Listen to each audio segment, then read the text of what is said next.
today we're going to be talking a little bit about preschoolers and brain injury, what that intersect looks like, and how might it impact development. So that's why I'm really thankful to have with us Dr. Brenda Eagan-Johnson, and I'm going to stop sharing, and she's going to pull up her presentation, but I'm going to tell you a little bit about her. So she has over 2 decades of experience in the field of pediatric brain injury education and neurodevelopmental issues in children. Dr. Eagan-Johnson is instrumental in the creation, ongoing development, and daily oversight of the nationally recognized Pennsylvania statewide children and adolescent brain injury school consulting program called BrainSTEPS, or Brain Injury School Reentry Consulting Program. She also serves as a consultant for the CDC, or Centers for Disease Control, funded a study related to BrainSTEPS student outcomes. She holds a doctorate of education degree in mind, brain, and teaching, or educational neuroscience, from Johns Hopkins University. Additionally, Dr. Eagan-Johnson serves on the board of governors for the Academy of Certified Brain Injury Specialists under the Brain Injury Association of America. In this position, she's helping to write the pediatric portion of a new national concussion certification. Her brother sustained a severe traumatic brain injury when they were teenagers, which is where her passion for helping students began.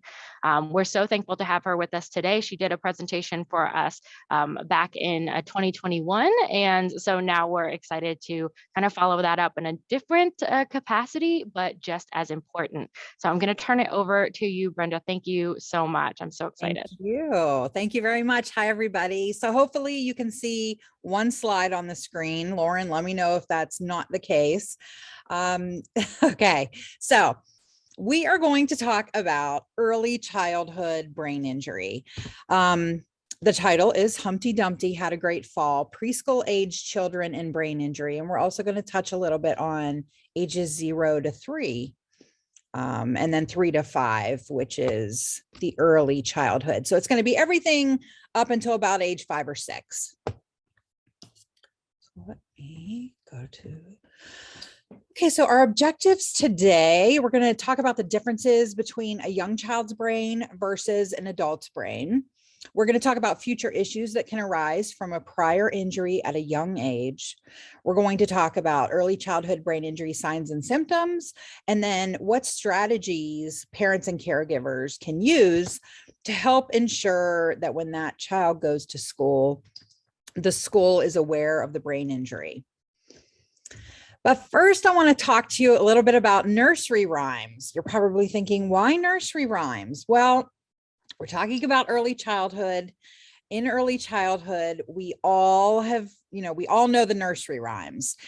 And recently, there have been some authors in the literature who have started to delve into the nursery rhymes and look at all of the ways that children in nursery rhymes, or not children, but things, items, or people in nursery rhymes are sustaining head injuries or brain injuries.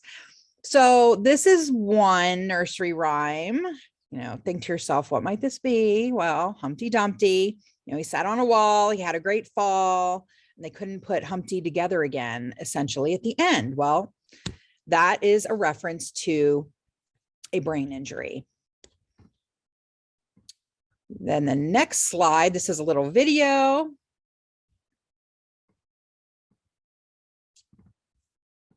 Grammarly helps you work more efficiently. Oh, hold on, let me stop something. Hold on one second. Full sentence rewrite suggestions to help you say what you mean faster.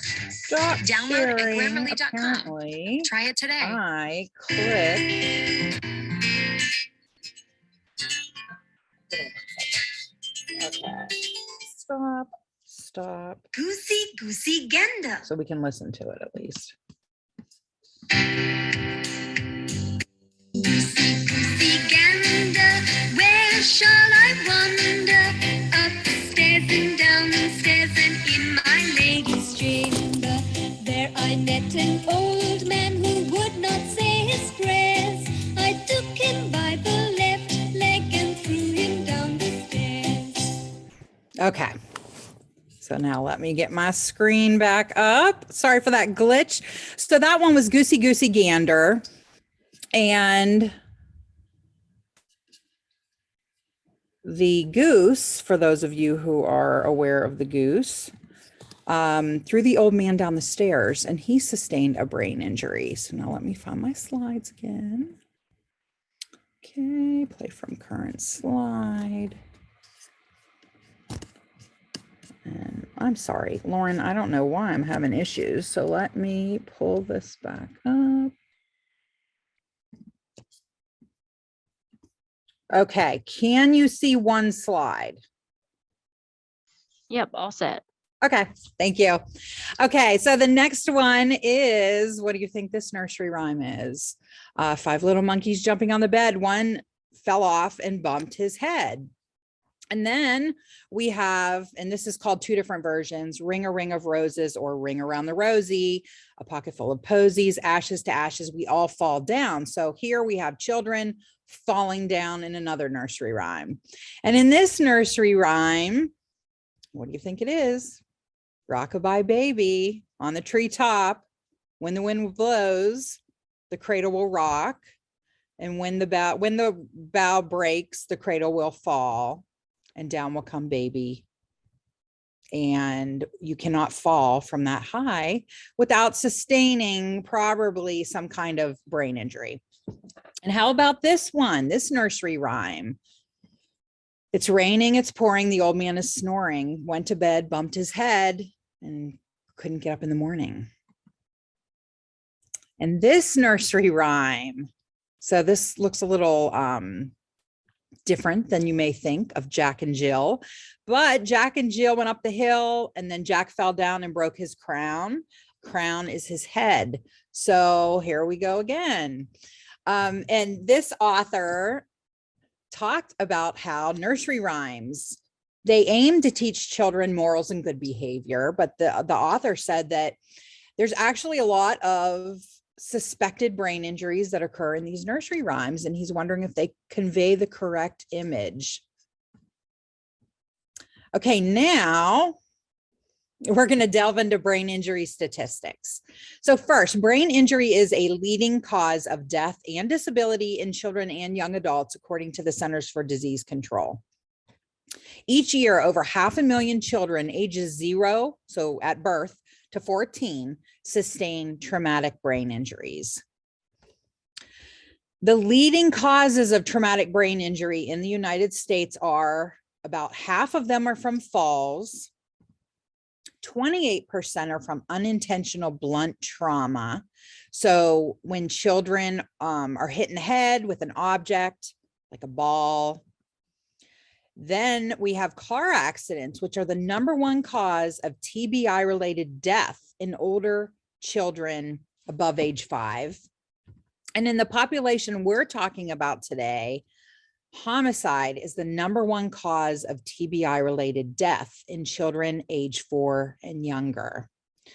So when we think about that, homicide, that is where abusive head trauma and shaken baby syndrome fall into, and that's why that number is so high. The leading cause of TBI in general in children ages 0 to 4 are from falls. And this age group of children have the highest emergency department visits for traumatic brain injury of all severities, mild, moderate, and severe across the pediatric age span. So falls are huge, huge. You know, babies are rolling off of couches, rolling off of the changing table, just constant. So that's not surprising. And in this journal article led by Dr. Julie Harbauer-Krupa from the CDC, they discovered that falls causing traumatic brain injuries in the age group of 0 to 4 are considered a significant public health burden. Why? Why do you think that that might be an issue? Why is it a significant health burden?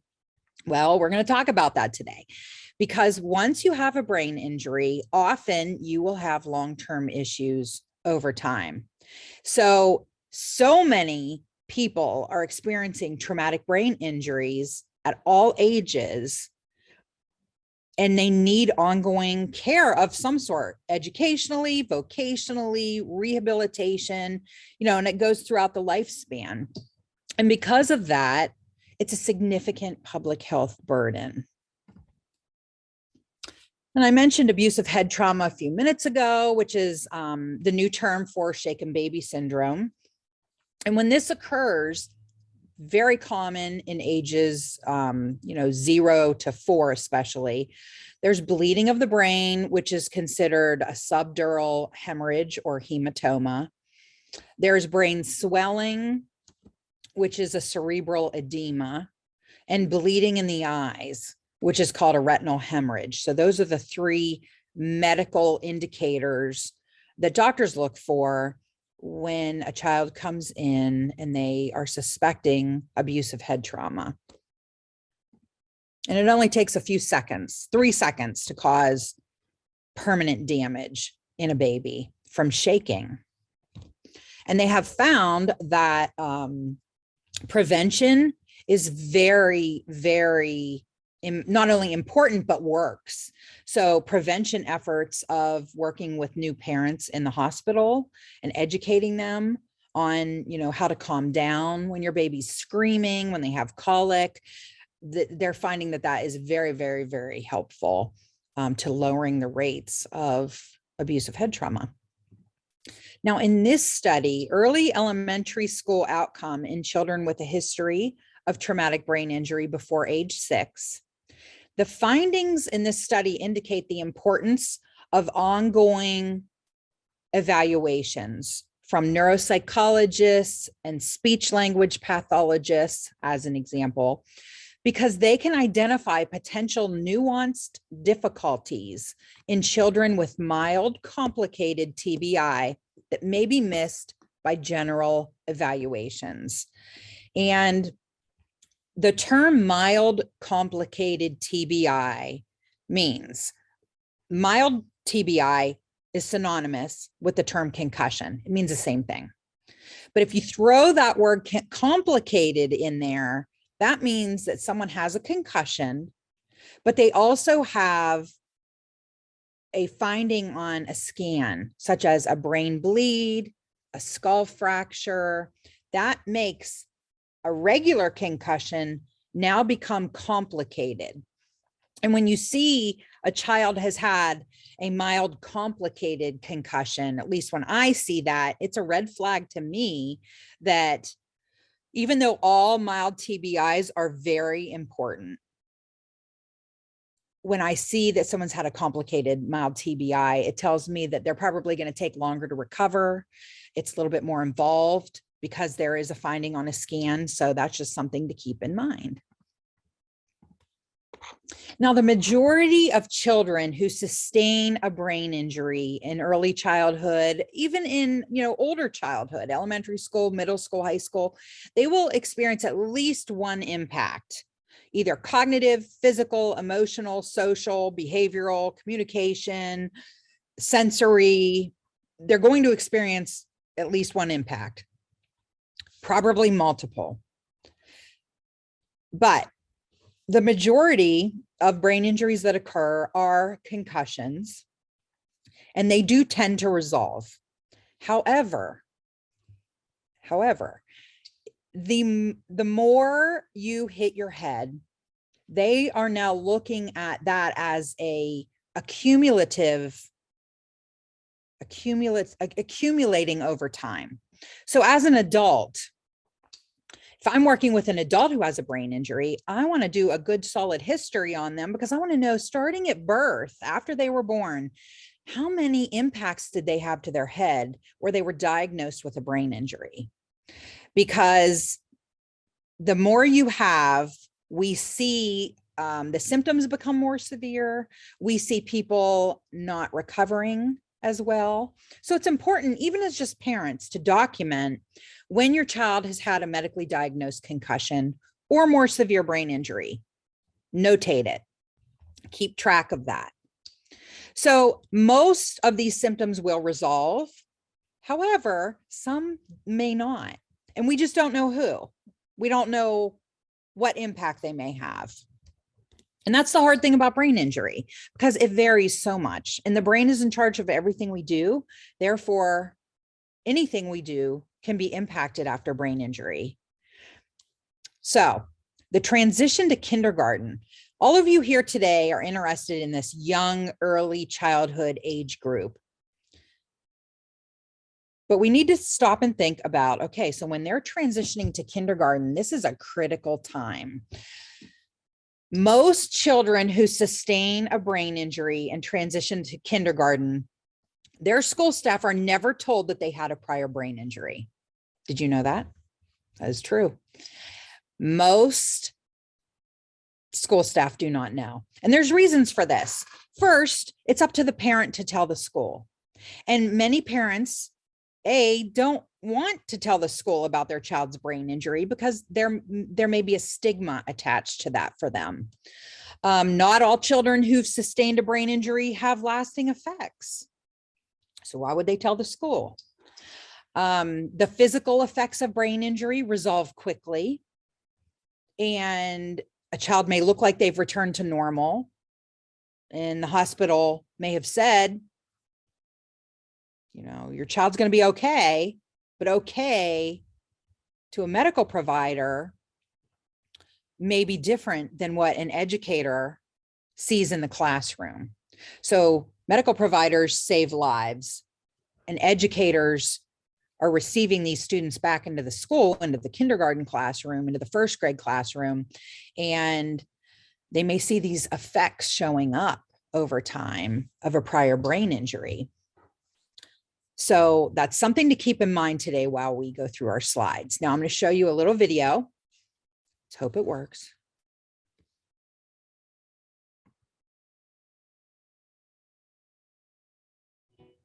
I remember looking around and just there was not another soul there. I knew we needed to get to the hospital right now. I knew it was very, very serious, but I didn't realize exactly how serious it was. That morning it had rained just a little bit. Jess was out running errands. Our daughter, Morgan, it was her first season of soccer. So I had been wanting to get her out to the soccer field just to practice. Our son, Cameron, was playing goalie, and Ryan was out there just kind of walking around, playing a little bit, and then just picking grass, you know, here and there. Morgan kicked the ball, and it went wide right of the soccer goal. I went to go retrieve it, and as I picked it up and I was turning around, and then there was the full-size, adult-size soccer goal was in mid-fall. I looked over to my right, and then there was Ryan laying there, his eyes wide open, and the dramatic, super pronounced swelling right across his forehead. I picked him up and I carried him maybe 3 or 4 steps, calling out his name, not getting any response at all. That's when I realized that he's not breathing. Luckily, my phone was in my pocket. I made the phone call real quick, let him know where we were at, sent help now. I had gotten CPR training a couple years before, and I tried to do my best. The first responders got there. Immediately, they were like, hey, we need to get a life flight in here. You know, that's when I gave Jess a call. I knew the situation was bad because before we hung up the phone, Andy said he didn't know if Ryan was going to make it. They took him to CT and quickly determined he needed to go into emergency surgery. The impact had caused a portion of his skull bone to be pushed in, so it's putting a lot of pressure on his brain. And we removed those bone fragments and took the pressure off of his brain and were able to repair his skull that way. Ryan was semi-comatose, and he could maybe follow some very simple commands, but he really couldn't talk or walk or speak or do anything that a typical 3-year-old should do. When you have a brain injury, such as Ryan did, a portion of the brain is injured, and that portion of the brain that's injured does not recover. Other parts of the brain that are not injured take over the functions that were lost. And this is where it's really important for patients to have good, high-quality rehab, which we do fortunately have here at Arkansas Children's Hospital. We evaluated him to come to the rehab floor, where he stayed with us for about a month, and he was able to eat and drink some by the time he left, but he still had the G-tube in. He was also able to talk some by the time he left. He was also starting to walk and to do some playful activities. Jingle bell, jingle bell. Singing songs and not completing the ending phrase to see if Ryan would pipe in. You could almost see his wheels turning when Andrew would play those songs for him. And I do think it helped, not only with his speech, but just with his general cognitive progress. I've had the privilege of following him since he's been discharged. He is back to normal. He is able to walk and talk and play and do everything now that a 5-year-old should be able to do. And he's done incredibly well after having this tragic accident. Okay, so let me go to this side. So at the very end there of that video, well, first of all, this is a video that can be found on YouTube. It is public. And at the very end of that video, the physician talked about how now this little boy, he's fine, right? And in all reality, you know, he's not fine. He's had this significant brain damage, but you can't see a traumatic brain injury. And for the general public, just society in general, there are a lot of there's a lot of misinformation around brain injury in general. So even though that little boy on the video had a good physical recovery, he looks back to normal in that picture at the end. However, because he was injured at such a young age, so significantly, he will experience issues in an ongoing way over time. And when a child goes to school after a brain injury, they often don't have any physical signs. And so if the parent isn't notifying the school won't know about the brain injury. It's not like a child that comes to school with a cast on their leg. You know, teachers know what to do for that. The child may be in a wheelchair, they move the desks, they give them extra time to get to and from class. They have a buddy carry books. But when a student returns to school like this, looking like this, you know, you can't see a brain injury. That's why the Brain Injury Association of America calls it an invisible injury. And it's a silent epidemic. So keep that in mind, especially our educators here, which I'm thrilled to see we have so many. So now we're going to talk a little bit about a child's brain, because this is the most fascinating part of pediatric brain injury. So a child's brain does not equal an adult's brain. It is very, very different. Between the ages of birth to age 5, the brain is undergoing rapid speed development. It doubles in size during the first year. It's 80% adult size by age 3 and 90% by age 5. During this time period, the brain is going through this rapid maturation and development, and the child is having attainment of critical developmental milestones. And they are having an emergence of many important skills and abilities as they age. A normal newborn brain weighs between 12 and 14 ounces. That's less than a pound. Whereas an adult fully formed brain weighs approximately 3 pounds. The number and quality of neuronal connections grows substantially as the child ages each year, and areas of our brain begin to specialize over time. I love this picture of the brain. It's from the Brain Injury Association of America, from their training manual on their certification of brain injury specialists, or for that certification. And the different colors are the different lobes of the brain. And you have 2 halves of your brain, and each half mimics the other lobe. So we have the frontal lobe, which is the largest lobe of the brain. It's in the front of your head, and it is the lobe that's injured the most. Falls, you know, we've been talking about falls being a huge, huge cause for brain injury. And the frontal lobe is commonly impacted. because, you fall forward, you hit your brain in the front. But your frontal lobe is in charge of emotional control, behavioral control. It's what makes you you. It's like your personality, your decision-making, your social control, your motivation, your attention. If any one of those things goes, it's going to be really difficult for you to learn. Now, your temporal lobe, which is the lobe on either side of your head near your ears, which is easy to remember because that's your temporal area. It's where they think your memory is housed, your facial recognition. And then your parietal lobe is the red area. And this area is towards the top back of your head.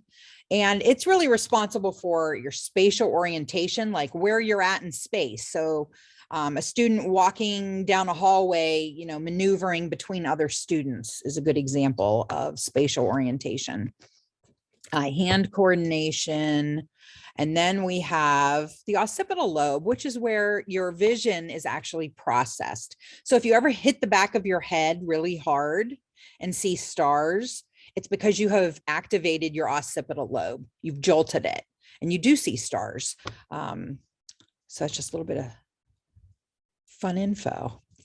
So now a baby's brain grows from the inside out, meaning the areas mature, starting the inside out. Inside the brain, we have the core parts that help us regulate our breathing, our ability to regulate our temperature. And then we'll talk about the different rates in a minute. A baby's skull is soft, thin, and pliable when they're young. The baby's head is underdeveloped. It was once thought that it was better to sustain a brain injury as a young child than it was as an adult, but now we know that that is not the case. As the young brain before was believed to be able to rewire itself to compensate for functions that were lost during brain injury, new research has revealed to us over the last, really not new research, over the last 10 years, that the young brain is in a constant state of growth and development, making early childhood an especially difficult time to sustain a brain injury. The ongoing maturation can be easily disrupted. So the brain of a child is not yet differentiated. That means that as learning occurs, the areas of the brain become more specialized at what they do. For instance, like memory. As a child gets older, the brain becomes more specialized at storing and retrieving their memories.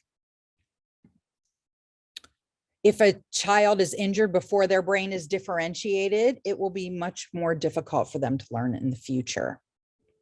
So think back to when you were little. What is your earliest memory? Can you remember your first birthday? Most people start to lay down their first memories around age 3 to 4. So really, probably no one on this webinar has any memories at age 1 because we aren't laying down those long-term memories yet.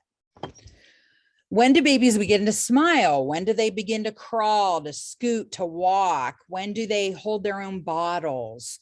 They aren't born doing all this, it's over time. There's development. And so we need to look at development when a child has had a brain injury. We need to know, how old were they at the time of their injury? What developmental skills had already matured and developed? Now, a child's brain is not fully developed until the mid to late 20s. It used to be thought it was early 20s. Now we know it's towards the late 20s. So now, in thinking about the brain, we're going to hear a little bit from Harvard University on brain architecture.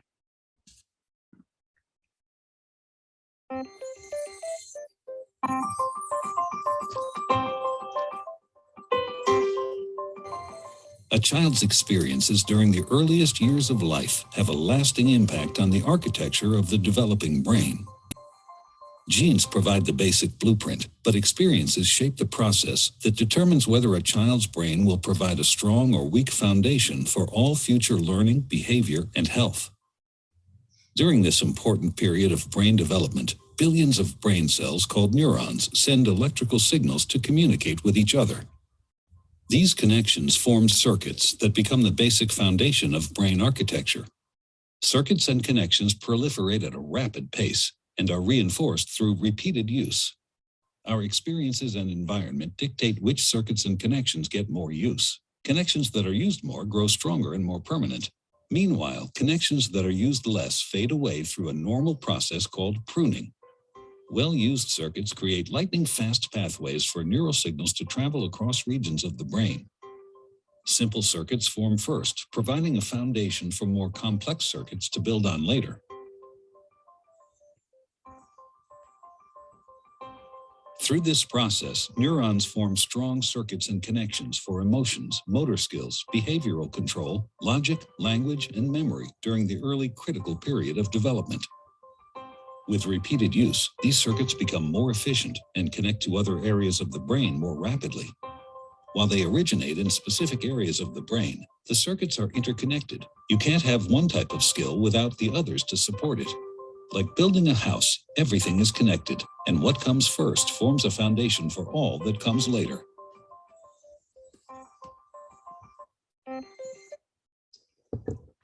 So when thinking about brain architecture in a young child, we also need to think about toxic stress that a lot of children are under, whether it's from their communities, from the household they're living in, maybe they don't have enough food. So persistent stress changes brain architecture. So these children that are in a constant state maybe of toxic stress in their life as early children, young children, and then they sustain a brain injury, they may have a more difficult time with recovery, long-term outcome. And we're going to talk more about that in just a few minutes. So early childhood brain injury. So now we're still thinking about the child's brain, but we're going to think about it in relation to a brain injury. So first, a child compared to an adult is less likely to lose consciousness. They have a higher survival rate when there's a serious traumatic brain injury. Children often have faster physical recovery of motor skills. A child's brain lacks the myelin sheath for many of the neuronal fibers. Your myelin coats your neurons so that signals travel faster in the brain. And young children don't have their myelin sheaths fully formed yet. It takes, time for that to happen. And lastly, cardiovascular response to hemorrhage. Children are better able to maintain relatively normal blood pressure despite significant blood loss compared to adults at the time of injury. This slide is from the National Institute of Health, and it shows the developing brain. Now, I have TBI occurs to a developing brain, but that's just a statement I'm making. So this is not an injured brain. These are scans from age 5 to 20 when the scans stopped, but we know the brain continues to develop. And the blue areas signify brain maturation. So you can see at age 5, there's not a lot of blue, but by the time you get to age 20, the brain is almost all blue. That is critical. That is the puzzle piece to keep in mind when we're thinking about pediatric brain injury, early childhood brain injury. Because when a brain injury happens to a brain in rapid periods of development and process of maturation and development, anything can be interrupted, any development that needs to occur. And after you sustain a brain injury, it's not your past memories, your past knowledge that's impacted. It is that child's ability to learn in the future that has been impacted. So And thinking about that, at my age, I've already gone through all the schooling I needed. If I have a brain injury today, I may do better because I have all of these decades to fall back on of prior knowledge that I won't lose. Usually you don't lose what you knew. But if I go to learn anything new in the future, that might be really difficult for me. Whereas a child who's age 5 or age 4, if they sustain a traumatic brain injury, they have to do all of their future learning on a brain that has been sustained damage. And it's much more difficult to learn in many cases. So if you are working with a child and you know they've had a brain injury, you want to know what age they were at the time of the injury. You want to know what developmental skills they have mastered at the time of their brain injury. The best way to do that, get the pediatrician records, have the parent request them, look at the pediatrician records. They keep those well child visits that they do regularly with children. You will get a great overview of if that child's developmental skills were, what they were meeting prior to. Were they within normal limits on everything? That's what I want to know whenever I'm working with a child, because that tells me, okay, if they were at age 3, I know that they're driven by emotions. They're not logical thinkers. They have little self-control, but they're starting to get things. They're starting to lay down their memories. If they have a brain injury at that time, they could start to have trouble regulating their emotions. They could have trouble accepting a change in plans, and there's a lot more to that, but you get the gist. So once you know what age they were at the time of the injury, then you can help predict, okay, so they haven't met these milestones yet developmentally. They may have issues. How can we better support that as a school team or as a medical provider who works with the parents, healthcare provider? This is also from the ACBIST training manual, and I really like this. It's from Dr. Ron Savage, and he has a book all about brain development. It's a little booklet from Lash and Associates, which is where these graphs came from. And it stops around age 21, but you could see each graph, the continued maturation of the areas of the brain. It shows you where the spikes are. So on all 4 areas of the brain shown here, the frontal, the parietal, temporal, central, between ages 1 to 5, you see that rapid growth period of development. And then it starts to plateau off. And then we have different areas of the brain undergoing different maturation, at different times. So with that in mind, there are sensitive periods of the developing brain. This is from the Center on the Developing Brain at Harvard, which I love. Tons of early childhood information there. This graph, though, shows that during the ages of birth on up to about 16, but really between ages birth to age 1, look at the sensitive periods of development for seeing and hearing, receptive language, speech production, and then higher cognitive functions, which go on until the late 20s now. So this should be extended out a little bit more, the red line. So higher cognitive functions, those are your executive functions we talked about a few minutes ago. Those are your initiation, your goal setting, your planning, your ability to process things rapidly and make sense of them. So it's your higher order thinking skills. And they're the last regions of the brain to fully develop. And so if we have a 6-year-old or a 5-year-old or a 3-year-old who sustains a brain injury to their frontal lobe, where your executive functions are found, they may come back to preschool or daycare acting kind of normal.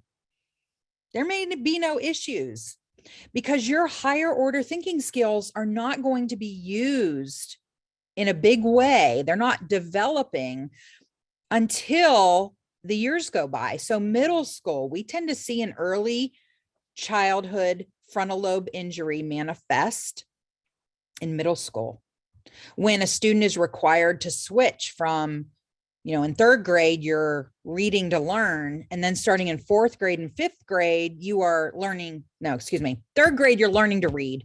Fourth and fifth grade, you're now reading to learn. So you have to, all of your classes involve reading, assimilating that information, making sense of it. These are some higher level skills. As a child ages, the school pulls back. The student has to be more independent. They have to be more responsible. They have to have multiple teachers, multiple classes, relay information from the school back to their parent and vice versa. It is a lot. And this is when we often see an earlier brain injury show its symptoms. So it's almost like in some cases, not in all cases, but in some cases, the effects of a frontal lobe injury especially may remain dormant until that area is called upon for higher level skills.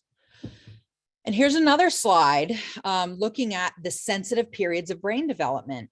So during these sensitive periods, if a brain injury occurs, we're going to want to know, okay, so, was this a sensitive period for the child learning about numbers and numeral representation, emotional control, symbols, peer social skills? Because if so, and look at this graph, it's all in the preschool years, we know that these issues, these content areas, these skills may have been disrupted, and we need to focus on them and look at them as educators in the future. So you're going to watch this video, and I want you to think while the video is playing, what happens if a preschooler sustains a brain injury? What happens? What functions may be impacted?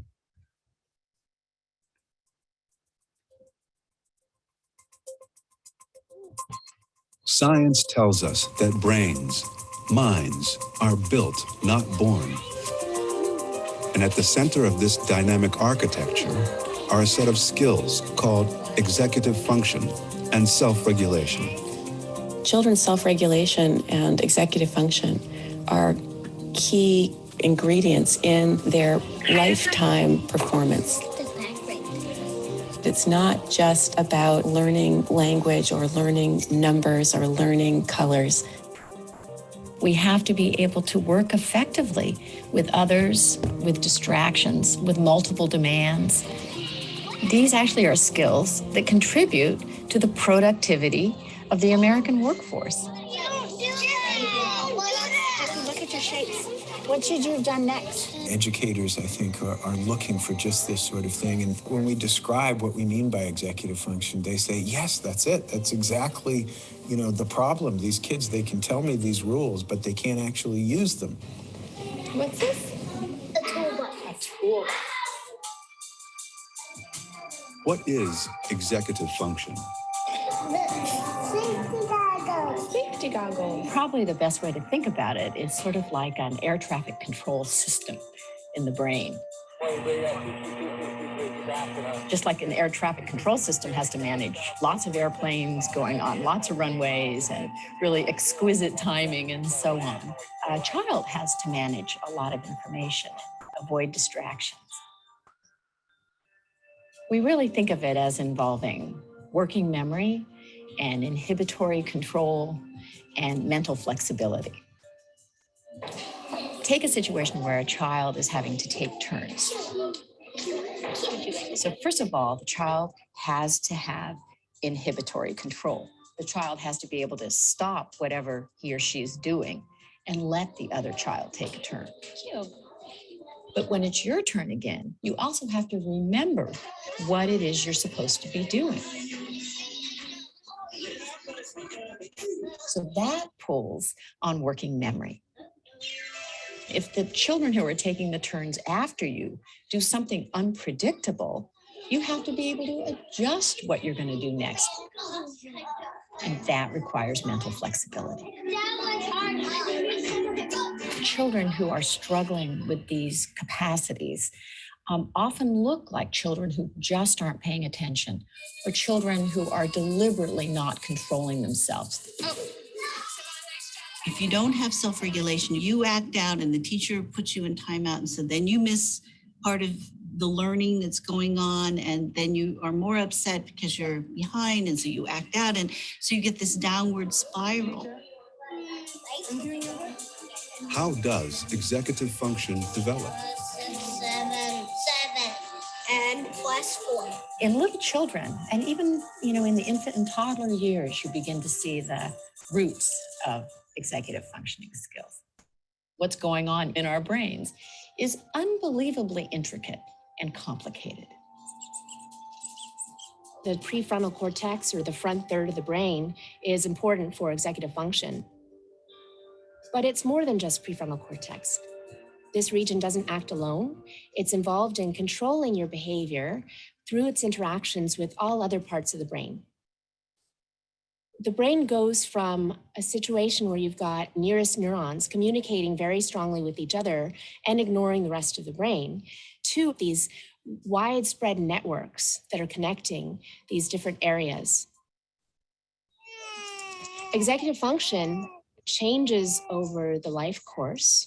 It improves radically over the first few years. I got a match prime. It continues to improve throughout adolescence.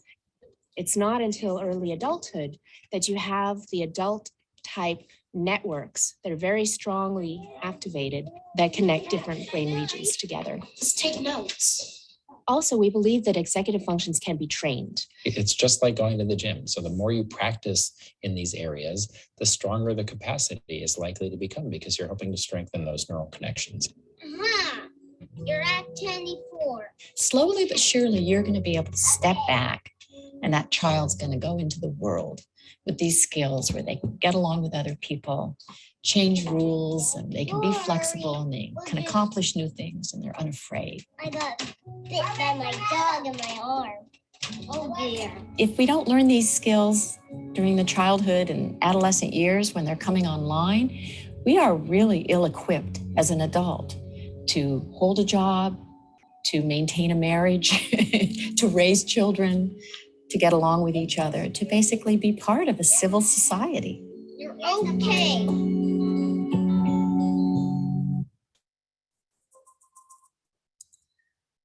All right, so that talks about the importance of executive functioning just in all children. All children need some supports as they're learning about themselves, as they're growing as young children.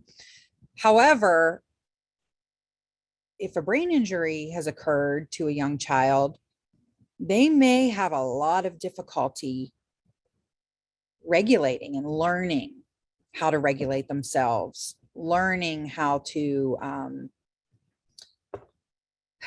their behaviors. They may have more aggressive behaviors. And a lot of this may not turn into an academic issue until their middle school years, or they're nearing the end of elementary school. So think about brain injury as this slide. It's from Dr. Sandra Chapman at the University of Texas. And the first circle shows brain injury when it occurs. It's superimposed on normal development, which is the blue graph in the back. And what happens is, after the brain injury occurs, the child may go to rehabilitation, may go, return to school. But then over time, if a student is not supported at the time of their brain injury, educationally and through rehab, over time, sometimes as they age, we see what's called neurodevelopmental stall. Dr. Chapman coined that term, where the gap between the student, their typical same age peers compared to a student with a brain injury, widens. So we want to make sure we give intensive supports to these students. And what happens is that's not happening. It's not happening everywhere. The brain injury often gets forgotten years later. We'll talk about why in a few minutes. Okay, we talked about that already. And then this is a graph I created just to show you what I just talked about and how when a brain injury occurs over time, you will see that gap widen, not in all children, but in some children after a traumatic brain injury. So what does the research tell us about early childhood brain injury? First, without a doubt, early brain injury can impact learning and behaviors. So when any of these lists under physical, cognitive, or emotional, psychosocial are impacted, and this isn't even all of the symptoms of brain injury, these are only some of them. When any of these are impacted, it will impact a child's ability to read, write, possibly do math. I mean, any of their academics can be impacted. When Macy was 2 years old, she fell out of a 2-story bedroom window, landing on the concrete. A piece of debris went through her frontal lobe of her skull. She sustained a medically diagnosed severe TBI. She was in a coma for 5 days. After 3 weeks in the hospital, she was then discharged to inpatient rehabilitation for 8 weeks. Her doctors told her parents she would be fine. But years later, while registering her for kindergarten, her parents didn't think it was important to tell the school about her prior traumatic brain injury. Why would they? She seemed okay to them now, and the doctor said she would be fine. We hear this all the time. And there's nothing wrong with that. I mean, you know, medical providers save lives. So we as educators need to be trained and aware of, after a brain injury occurs and we are receiving these students at school, we need to think about their function, because after a brain injury, some students are not going to be fine. They survived, but over time, they need supports. So functionally is very different than, functional outcome is very different than what someone sees right at the time of the acute brain injury.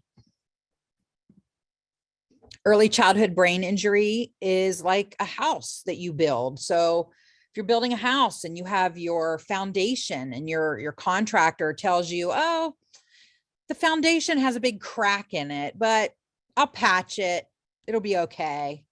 You are not going to be happy with that as a homeowner, because you know that even if they patch it 10 years from now, it might be fine for 10 years, but 10 years from now, 20 years from now, you know there's going to be some issues from that crack in the foundation. So that's how we kind of think about childhood brain injury. It is so important that someone is monitoring students. In my opinion, that is one of the biggest gaps in care for students after brain injury. They leave the hospital, they go to rehab, they leave rehab. If they go to rehab, they go home, then they go to school, but there isn't always good, consistent communication. There's not processes in place for communication.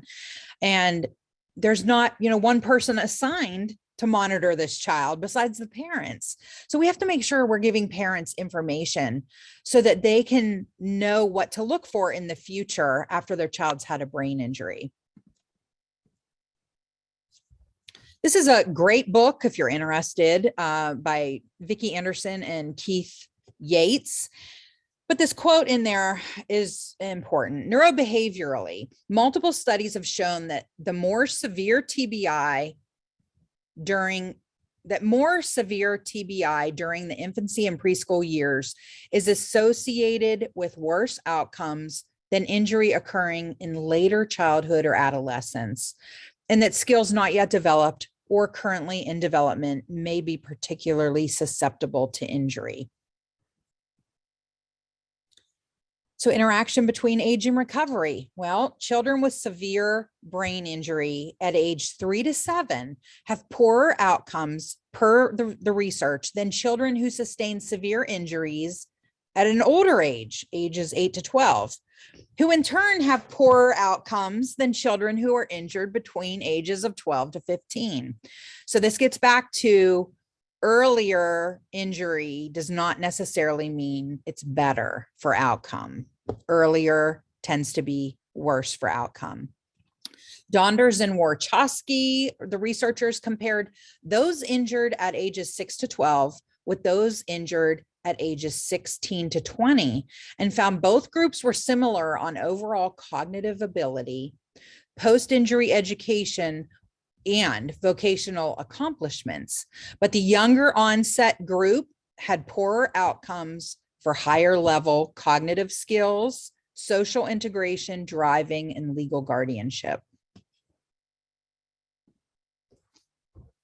This came from another study that was done in 2018.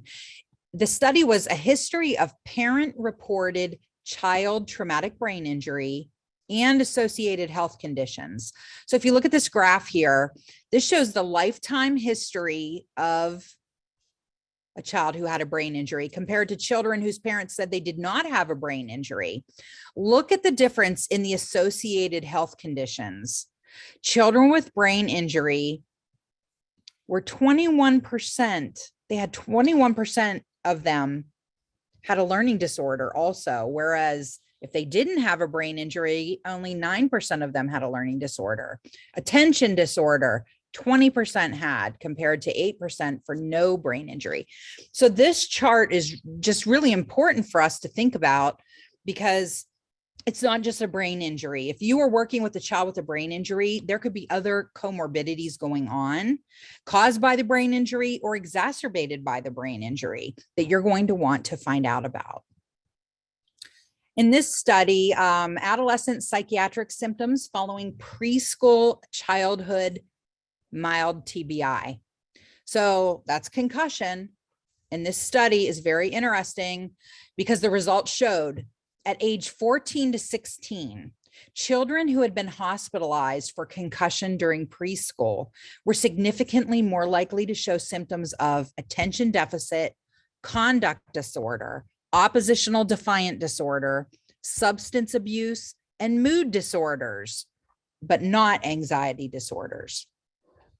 So that's pretty, you know, we need to watch these kids. So even though we think that concussions, you know, the majority resolve, there are so many concussions occurring every year that there is a percent that the research is now starting to show don't recover. And now they're having these issues at ages 14 to 16 per this study. And these researchers are some pretty heavy hitter researchers in the field of brain injury. So the conclusions: preschool concussion is associated with persistent negative effects on psychosocial development. These continuing problems are consistent with the view that preschool years represent a period of particular vulnerability following mild traumatic brain injury. Also, childhood TBI doubles the likelihood of psychiatric disorder by early adulthood. The younger the child is when they have the TBI, the worse the social functioning outcomes are also. So do they have friends? Are they able to keep their friends? Are they able to be with their peers and act accordingly?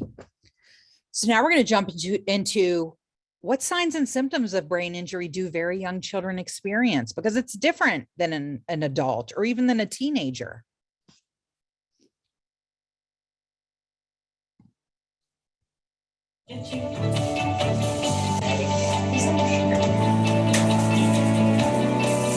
Babies can get concussions as well. So even our patients who are nonverbal can still manifest some of those same symptoms.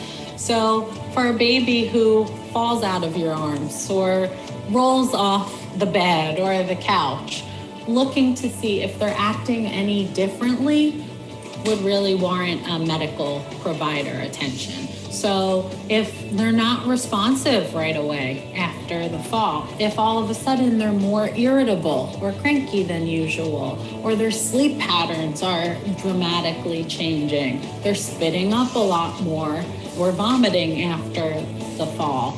If you feel all of a sudden a big egg on their head, specifically if it's not across the forehead, but more on the top or sides of the head, that would really be a reason to make sure that a medical provider saw the child. So this is a symptom checklist in blue that we commonly use with middle high school students. And this is it's what they use with adults also. But when we work with elementary school students, we can't just say, are you nauseous? They might not know what that means. Or do you have double vision?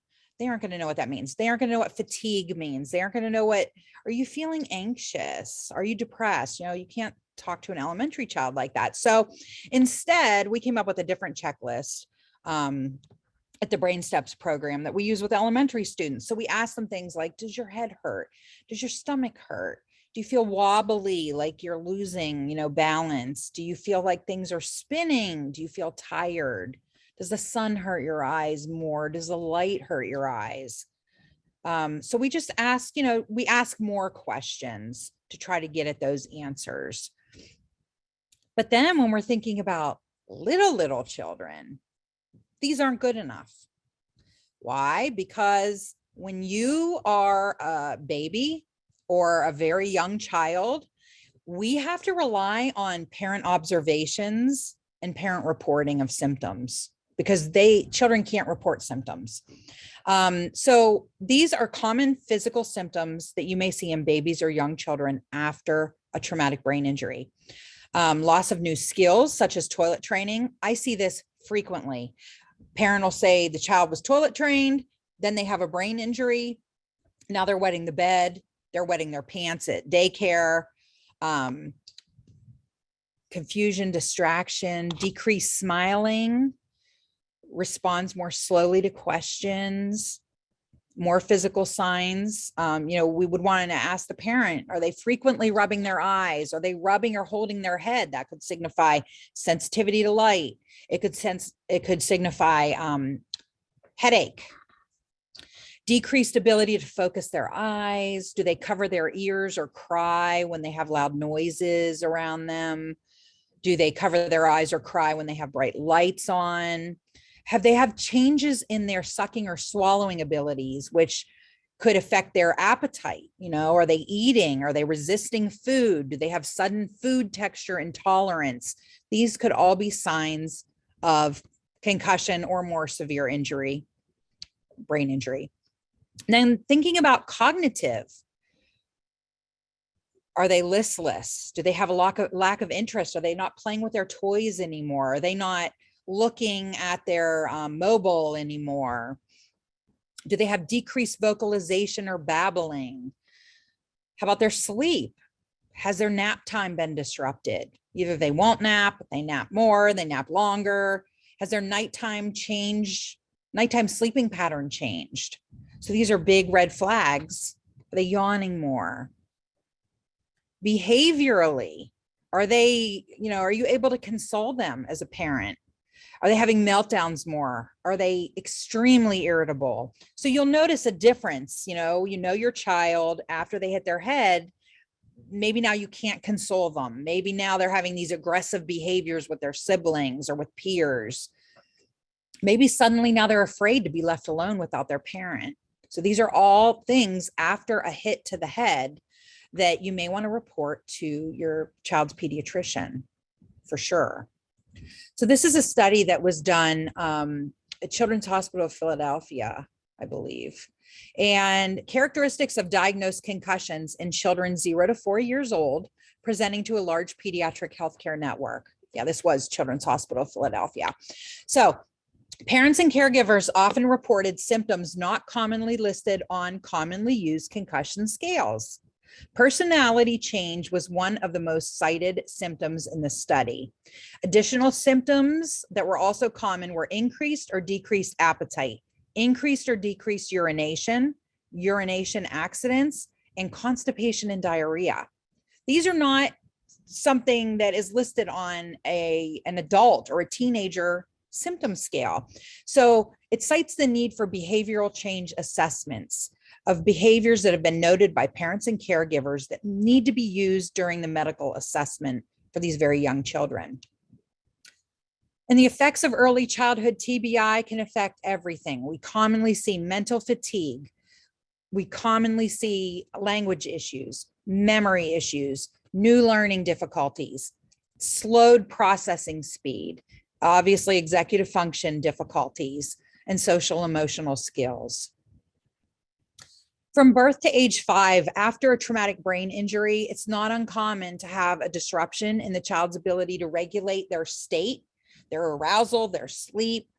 The child may no longer understand sequential concepts or time. Maybe before they were getting into a schedule at home, and now it's like not making sense to them anymore. Their mood may shift dramatically. We talked about more emotional reactions. They may be more unpredictable, more extreme emotions. And they may also experience behaviors or a skill one day and then maybe not the next. So you'll see scatter in their skills. So at this age, from birth to age 5, after a brain injury, it's up to the adults to provide not only constant adult support and cueing, but the adults need to structure the child's environment to ensure they are well supported so that they feel well supported. Establish consistent routines, nighttime sleep routines, naps, feedings, low stimulation time during the day, because they may be overstimulated now quite easily. And also a consistent routine of daily play activities. When you're teaching your child something new, maybe you're working on reaching for a toy, maybe you're working on the ABCs. Repetition after brain injury is required and critical.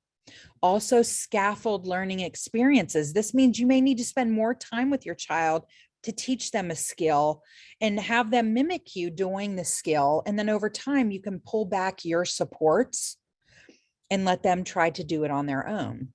But it may take longer than it took you to teach your other children. Also, address their basic emotional regulation, provide those structured, organized settings, and really set them up for success. Keep to a consistent schedule at home as much as possible. Provide them a quiet area for them to learn, play, and explore.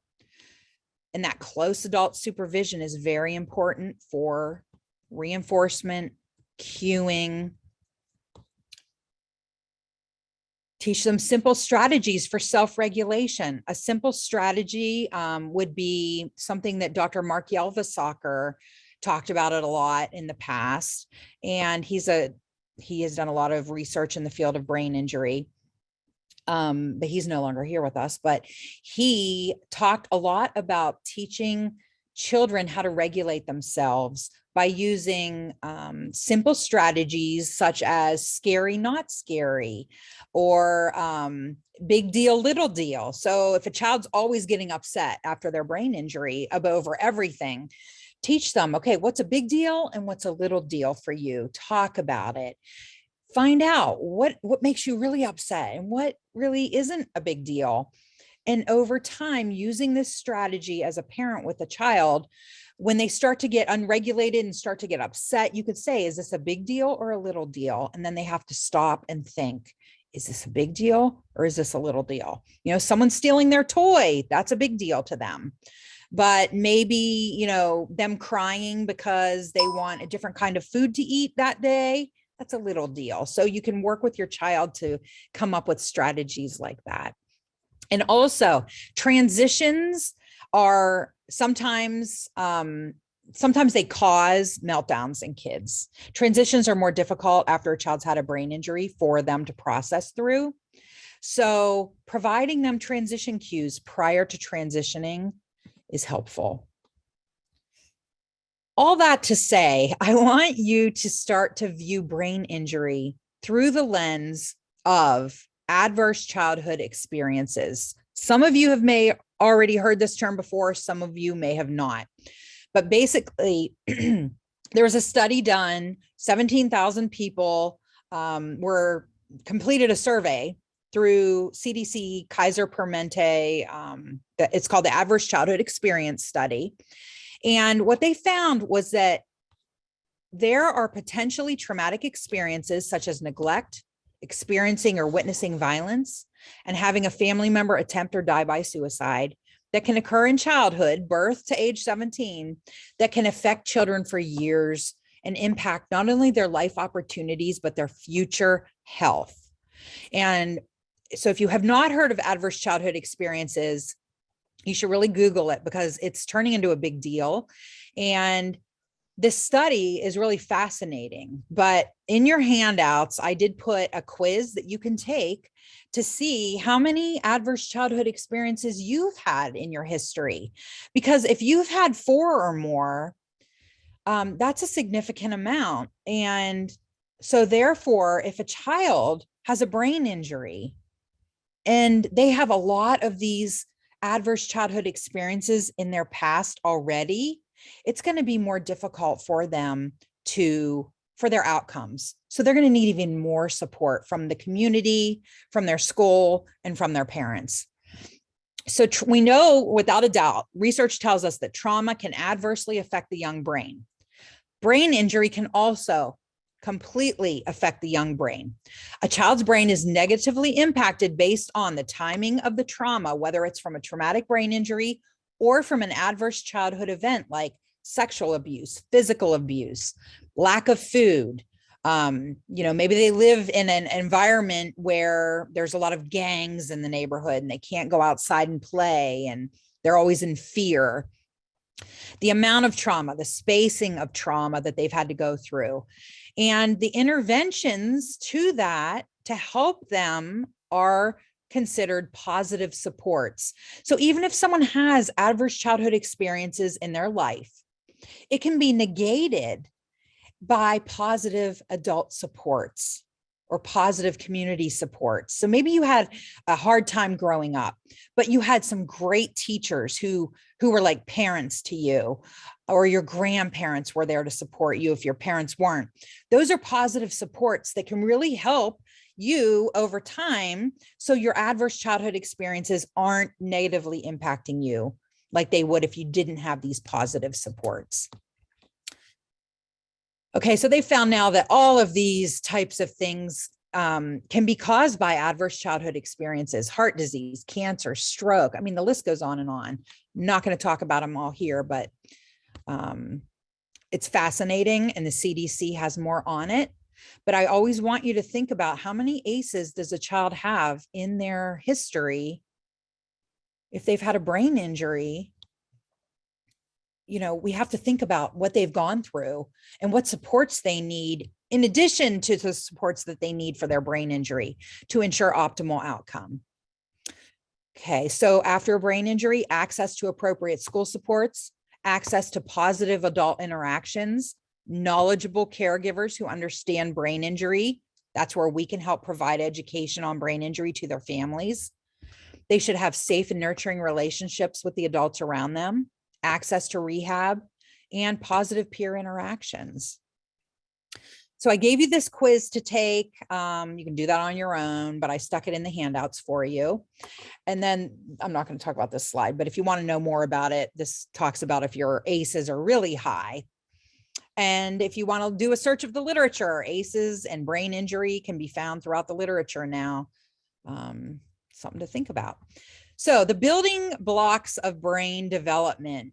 Children, again, we've been talking all day today, your brain takes time to develop. So I put these slides in here just to think about, receptive language is a building block, and then expressive language is a building block for reading decoding, and then reading comprehension. So everything becomes greater over time, but you need to have the basic blocks in place, or you won't be able to have, like in this scenario, if you have trouble thinking or with your emotion or behavior, number 2, your judgment will be impacted, which is number 5. These are the building blocks of brain development from Colorado. BrainSTEPS, the program that I run in Pennsylvania, is also in Colorado as of 2016. And they created this building blocks of brain development. So basically there are fundamental processes everyone has that develops over time. There are intermediate processes that develop, but you need to have your fundamental processes in place first. Then your higher order processes, like your executive function skills. And you need all of these to have overall good academic and cognitive ability achievement. So if something happens and attention is impacted from a brain injury, look what happens to your building blocks. So just from having attention impacted, it can significantly disrupt your ability to learn, to process things visually and spatially, to have good academic achievement. So building blocks, you know, this is why neuropsychological evaluations are important after a brain injury for children. So we can see what skills have been impacted by their brain injury, because then we can adjust our supports based on these theoretical models like the building blocks. Okay, so we're going to be wrapping this up pretty soon. Required at this young age, adult supports to modify the child's environment. True or false? The majority of teachers and other school staff receive training in not only the identification of, but the academic support needs of students with traumatic brain injury. The answer is false. This is a nationwide problem. It's been written about for 30 years in the literature. Teachers do not get it in college when they are at the pre-service level. They don't get systematic training on what to do with students or how to identify students who have brain injury once they are teachers. You know, they might get a training here or there, but overall, nationwide, school staff are not prepared to support students with brain injury. They didn't get that education. So because of this, teachers often don't know what the effects of brain injury can be. They often don't understand how to identify, support, and teach a student after a brain injury. Brain injury mimics other disability categories, attention deficit disorder, maybe emotional disturbance. If the child's having a lot of, you know, emotional issues, maybe a brain injury, not an emotional disturbance. So if teachers don't understand, it can lead to misinformed beliefs and statements about the student. They may think the student's lazy, not trying hard enough, not studying hard enough. So this is a preschool classroom. They're busy. You can see all the colors. It's very busy. That's preschool. Bright spaces, busy spaces, colorful spaces, fluorescent lights. All of these things are best practices for having a preschool environment. Overly print-rich environment, words everywhere, centers everywhere, activity constantly going, group activity. But it would, in this environment, it can be difficult for a teacher to identify a student's brain injury related symptoms. And it will be, for many students, too overstimulating for them. So you actually want to think about setting the student up for success when they enter school by maybe not choosing the biggest, brightest, busiest classroom. Is there a classroom where it's toned down some? It's not too overstimulating for the child with a brain injury, because that will help with their behaviors. So we talked about that. Now I'm going to jump into some strategies. They're easy strategies for the transition to kindergarten after a TBI. First, importance of parent to school notification. We need to encourage parents to tell the school about the child's brain injury, even if they think it's not impacting the child right now. That doesn't mean it won't in the future.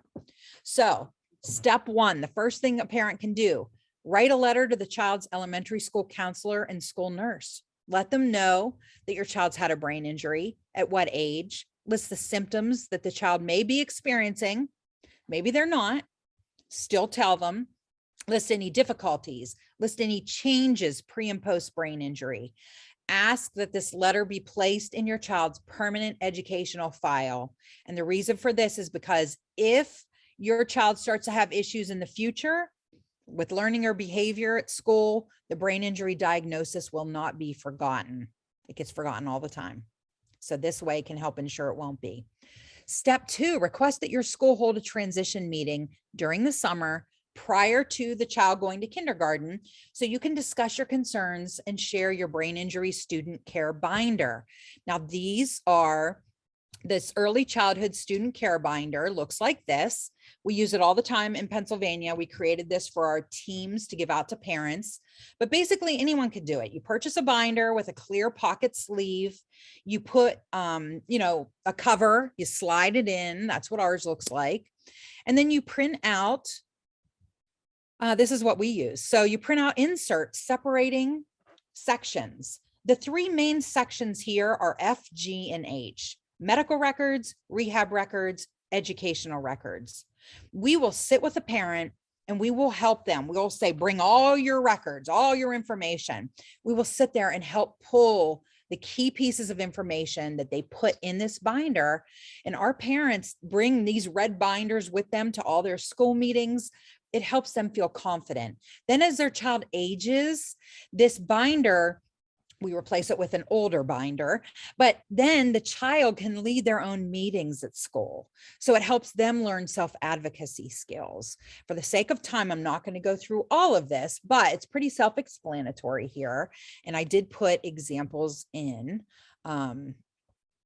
So this is a form, a fillable document that we include, and parents need help filling this out. So while we're helping them organize their binder, we will go through and write down current age, age at time of injury, the important pieces of that medical diagnosis, anything that could help the teachers in the future, as well as the child's likes, dislikes, strengths, challenging areas. And then we put in some about me pages so the child can have a sense of ownership, so that they can use this when they're talking with their teacher, all about me, so that, it's a little bit of buy-in from the student. Also, what parents can do, take your brain injury student care binder to all school meetings every single year, add to it over time.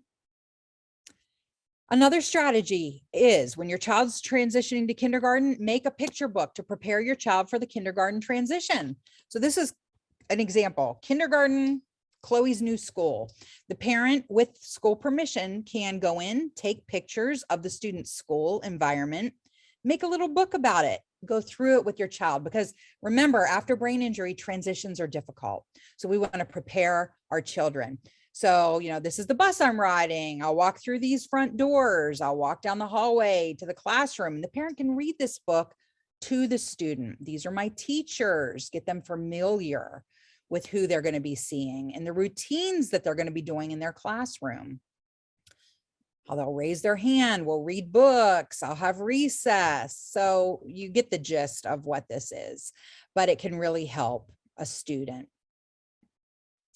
And lastly, step 5, ask for a meeting with you, your child, and the kindergarten teacher before school starts. Also ask to tour the school with your child while you're there. So these are some easy strategies to A, ensure the school knows about the brain injury, and B, can help transition your child appropriately. So we made it just under the timeline. These are the key points of what we talked about today. There is a lot that you can help do to prepare children after their brain injury, because often if they have long-term effects, they won't go away, and we want to help ensure that they are being well supported, and that starts in the home with the parent. I did put some resources here for you. This website we use all the time. It's from the Brain Injury Association of New York.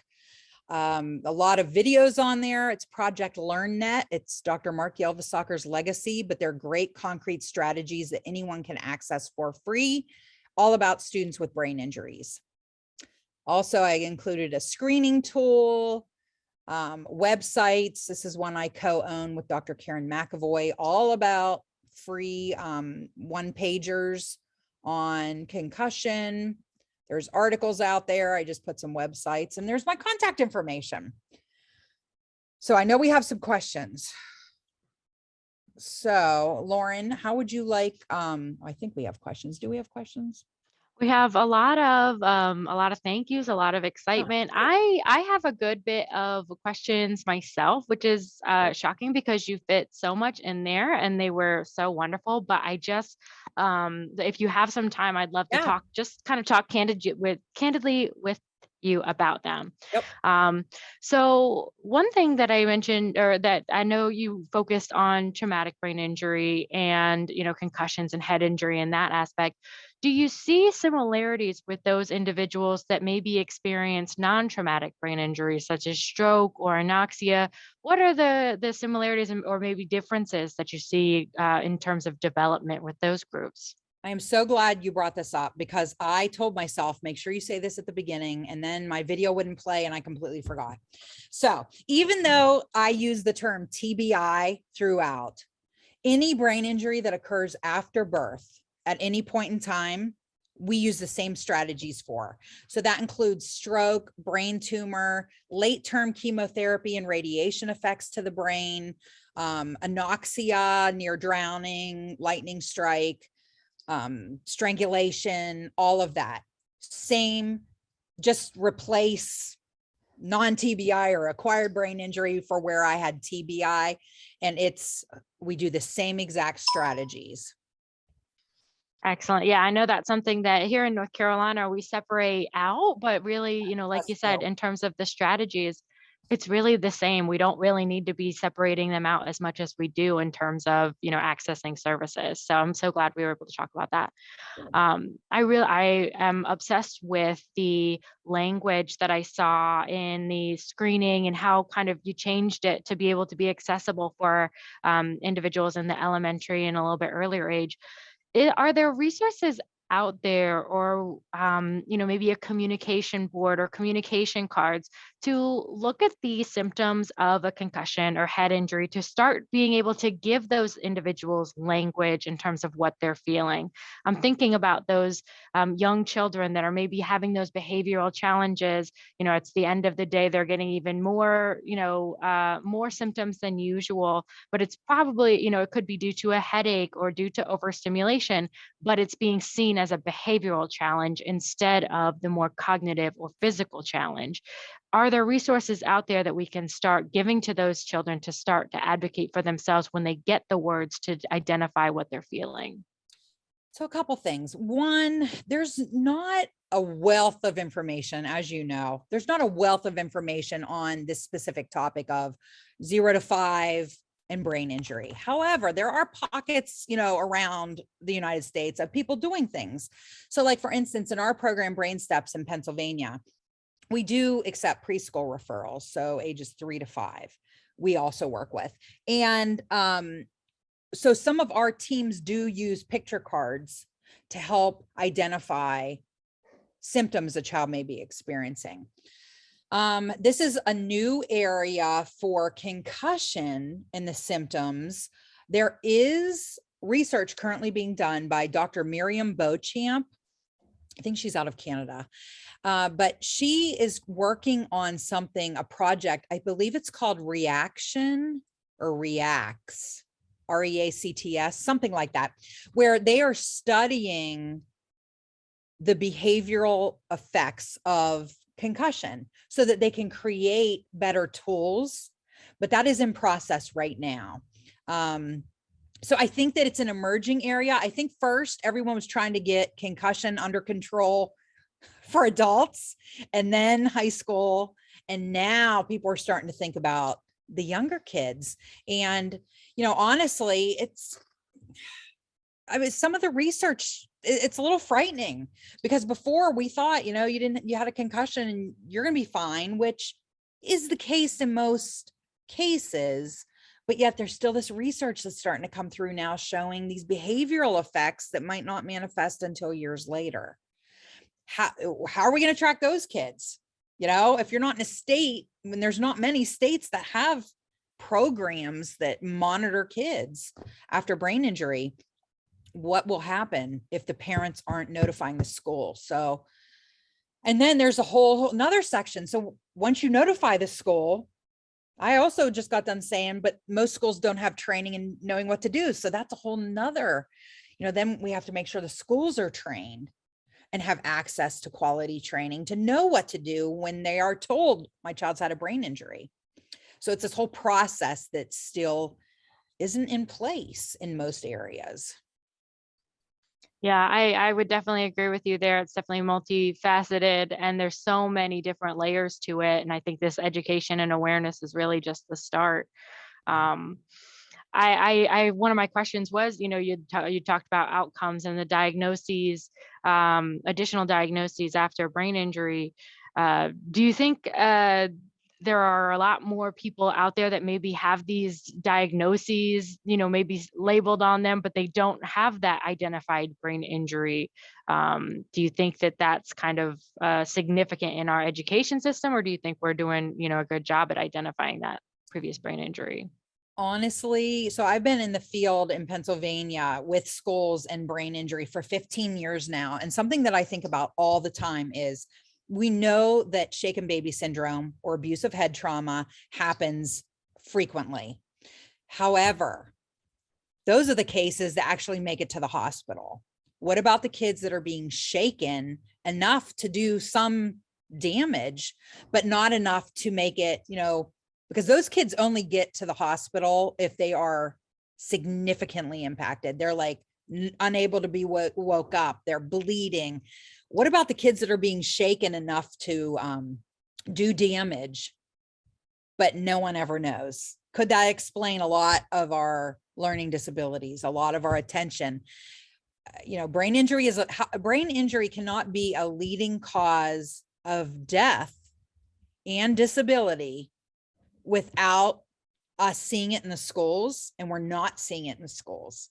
So there's a huge disconnect. It's considered in the schools a low incidence disability, which doesn't make sense. That means that we're not identifying them, or we're identifying them for special education, but under a different category.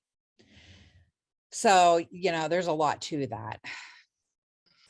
Yeah, I think that's such a challenging aspect, and you talk about abusive head trauma. That's something that we're looking into in terms of more education, training, awareness. And I think about those individuals that maybe experience a brain injury, and then they have more behavioral challenges, and then you have more propensity or opportunity for those frustrated caregivers to potentially get physical or lead to that abusive head trauma. Do I'll definitely be reaching out to you, because again, this is something that's I'm really into. Is there preventative education being done when children have brain injuries? I know that you mentioned that there was, preventative measures at the hospital, educational things to prevent, frustration when there's colic and disruptions and things like that. But is there more education that we need to be doing when a child sustains a brain injury to prevent those abusive head trauma cases in the future? Yes, it's a whole systemic thing.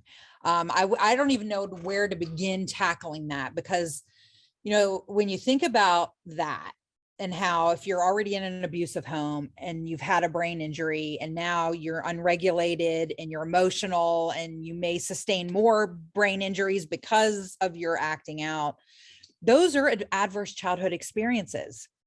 And as those add up over time, it's just a huge issue. I think brain injury is out there in so many ways that we have not identified yet.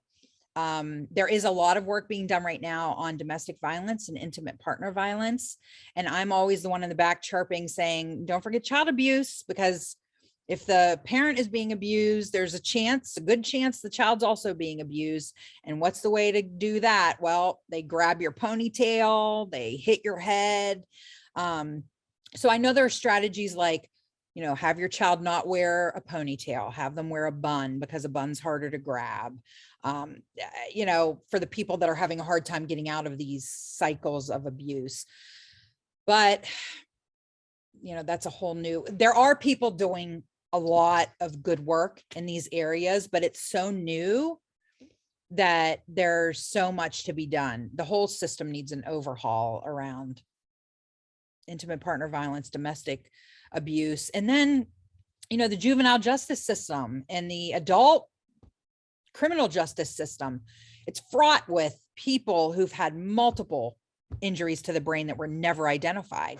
So really, we need to find consistent tools that are credible in helping us do credible histories to determine, not everyone's diagnosed. And that's the other problem. Not everyone receives a medical diagnosis. So yeah, and now we're seeing COVID. long COVID, neuro COVID issues. We're starting to get student referrals for those students. So it just, yeah. There's a lot, and it just all feels very much interconnected, that I think it feels a little bit overwhelming to try and like tackle as like one person. So that, that just kind of further indicates that we all just need to work together and have, brain injury on the mind. I just have a few more questions if I can, that I can have you there. But so we find that some people, after a brain injury, if they have it in childhood, they almost feel, they almost get like stalled in certain areas. And you'd mentioned the, normal development that it looks a little bit more increasing, and there's more of a prolonged stagnation in individuals with brain injury. Do you find that that's more indicative of lack of appropriate supports that kind of grow with the child? Or do you think that there's sort of a certain, threshold for additional learning for individuals with brain injury? I see this a lot in terms of social skills, having a hard time getting past a certain threshold. I think it's both. So I think that it's not having the supports that they need at the time of injury and in an ongoing way, because a lot of times, supports are given in spurts, like, okay, here's your supports, and then nothing until they need supports again, when really we need to provide consistent monitoring and supports over time. But also the severity of the injury. We know that, if you have a severe traumatic brain injury or acquired brain injury that's done severe damage, you're going to have a lot more difficulty than your same age peers over time. Like, we know that. So it's kind of the severity of the injury, along with how many things in that child's history could impact their recovery, and what supports are available to them. So yeah, it's hard to say, and it is so individualized, because the same person with a gunshot wound to the same area of the brain can manifest very differently based on their prior experiences and their cognitive level before the injury. Maybe they were, had a high level of cognition. Well, that is considered cognitive reserve. So that kind of helps them through their recovery if they had a strong academic or strong cognitive ability prior to their injury, compared to someone who did not have a strong history cognitively beforehand. Yeah, we just need to provide supports consistently.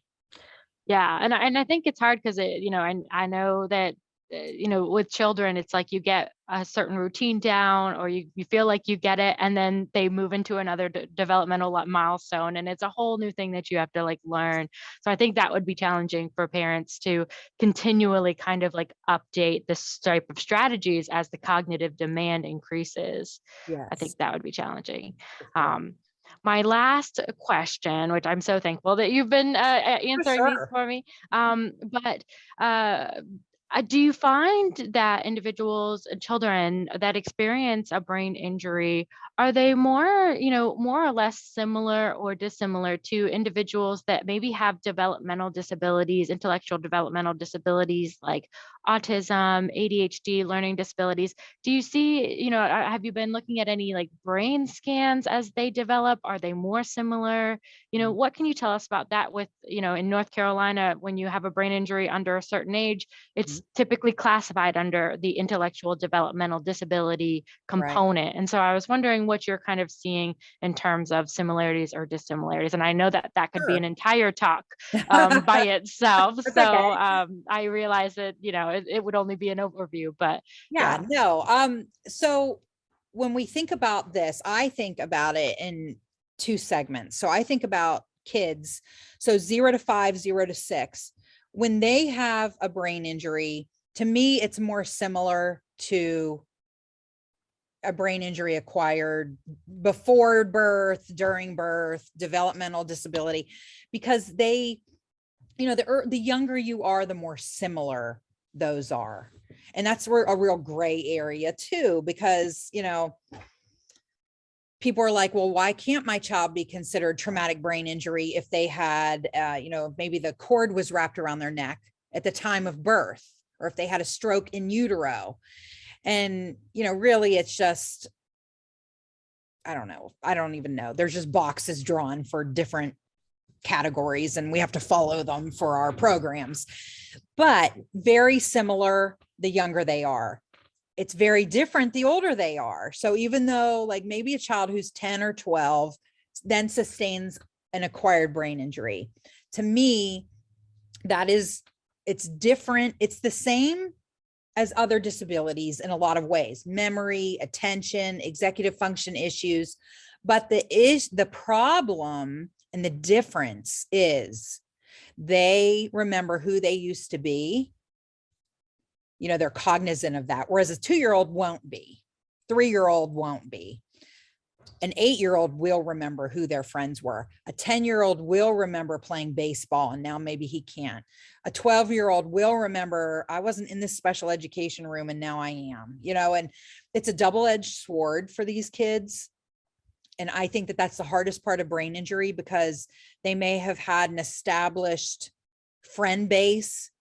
And then after they sustain an injury that changes them, we often see friends fall away. So the differences are very social, emotional, adjustment. We see a lot of adjustment issues, anxiety, depression, with the older kids who sustain injuries at an age when they remember who they used to be. That's the toughest part, I think, for sure but there are a lot of similarities. We take a lot of our supports that we teach schools about for students after a brain injury. We take some of them from other disability categories. If you have a memory issue, the strategies are pretty consistent regardless of what your label is. But definitely TBI has that pre and post change.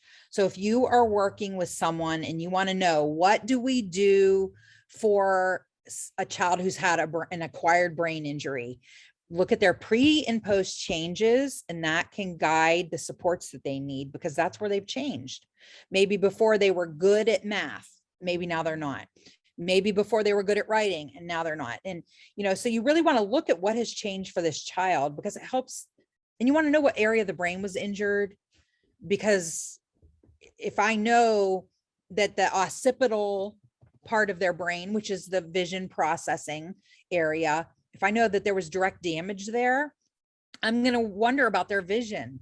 I'm going to wonder, are there issues to this? So it's like you're an investigator and you're pulling together all the pieces to try to, figure out. So that's kind of an answer, but I just went off topic. But now, I think it was perfect, and it actually sparked another question in the chat there. You mentioned kind of the pre and the post, the before and the after when it comes to brain injury. And, where do you see the role of maybe grief playing in with children? Is there work being done around that in the children? And then my kind of follow-up question is, what about the adults as well, in terms of grief? Have you seen anything around grief in this population? So not a lot consistently. I know that what we do is with the BrainSTEPS program, we're aware of this grief that children experience and their parents experience. So we do try to connect them with community resources. So it's important that they see a therapist who can help with adjustment issues and grief, but they have to have an awareness of brain injury. That really helps. Finding therapists, at least here in Pennsylvania, consistently across the state in every area who has an understanding of brain injury, it's kind of difficult right now. We need more education for our healthcare providers. But that's a start. We have to think about, when a child's born, the parents immediately set goals for their child. Oh, my kid's going to graduate. They're going to go to college. They're going to take after me and become a lawyer or whatever it may be. So parents have to readjust their goals for their child. And another nuance of pediatric brain injury is that it's hard. The research shows that for many students and adults, after brain injury, they aren't always aware of their injury imposed deficits. So I have worked with students who, after a significant brain injury, when we are sitting there at a meeting talking about their transition plan, they think they're still going to med school. They aren't recognizing their deficits. And so we do a lot of work around trying to help create new goals that's student-centered. That's what they want to do in the future, but that's more realistic. And that's hard. You know, it's tough. And the parents, you know, they've gone through their worst nightmare in many cases. And so that's why anything that any of us can do to help make a family's life a little bit more easy is so important after brain injury. It's just so important. So not enough is being done. That's my answer. Yeah, not enough is being done, but it also sounds like there's hope for the future. There's also a lot being done. You know, it's a slow race, but we are, you know, definitely getting there. And your work and everything has been so wonderful and a contribution to that. So I'm so thankful that we were able to bring you back to talk about this topic. And I encourage all of you guys out there. We still have a good bit of you guys that held on, so I appreciate that. And you know, feel free to get in contact with Dr. Eagan-Johnson. It sounds like there's so many different resources available on that BrainSTEPS website, but any additional resource, I'm sure that she'd be happy to connect with you with. So thank you guys so much. Thank you, Dr. Eagan-Johnson. And I hope everyone has a wonderful day. Thank you. Bye. Bye.